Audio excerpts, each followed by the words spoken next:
Okay, so good morning.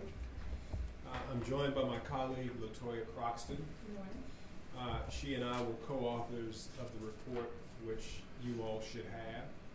We also have a copy of the autopsy report with us in case there are specific questions regarding the findings. So let me start by saying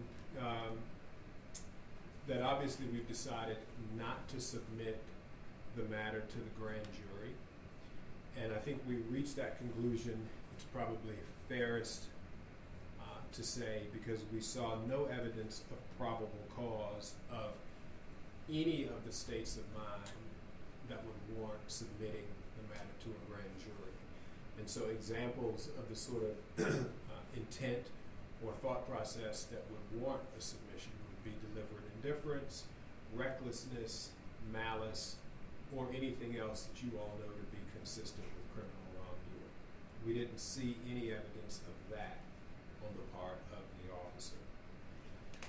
We went into a fair amount of detail in the report trying to outline the standard that the Supreme Court has established for use of force. And I think it's pretty well known and well understood. We call it objective reasonableness. And essentially what that means is whether a reasonable officer under similar circumstances would perceive an imminent threat of serious bodily injury to himself or others. And if the answer to that is yes, then the Supreme Court has said, and the multiple circuits around the country have said, and then multiple state courts have recognized that lethal force can be used.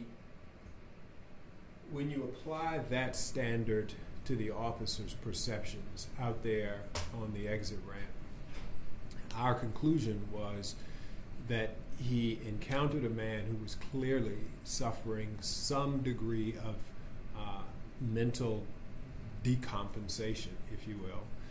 And I think, and the officer has said this to us, that he wanted to do a couple of things. He wanted to maintain a safe distance, but he also needed to make sure that Mr. Peters was okay.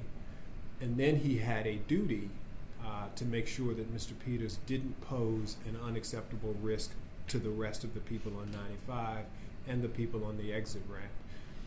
And so one of the good things about the way this was handled was that the officer tried to maintain a safe distance, and in our opinion, he didn't provoke Mr. Peters in any way.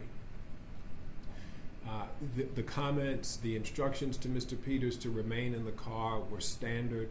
I think if Mr. Peters had been in his right frame of mind, he would have understood, appreciated, and remained in the car. But because he was in crisis, it's pretty apparent that he didn't understand what he needed to do, and he ran out onto the highway, was struck, and then the rest of the behavior is sort of a matter of record.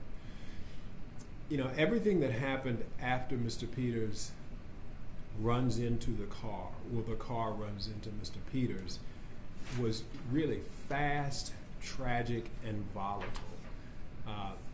Our impression was that the officer didn't go across the guardrail, is that right? No, he remained behind the guardrail. Right. And from that distance was trying to observe Mr. Peters, which again was a smart thing to do.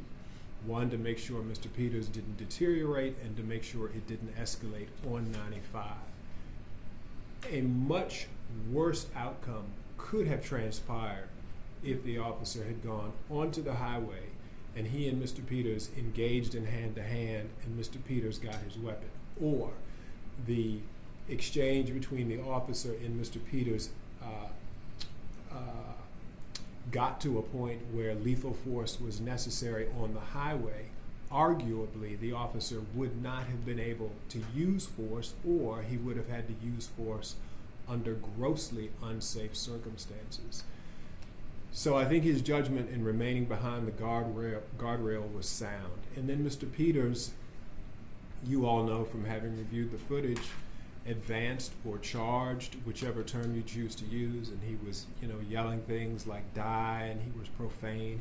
Again, all consistent with a mental health episode, but in the eyes of the officer, he's dealing with someone who appears to be unresponsive to pain, extremely strong, and mobile who's charging him. So he's left with having to resort to the force available to him.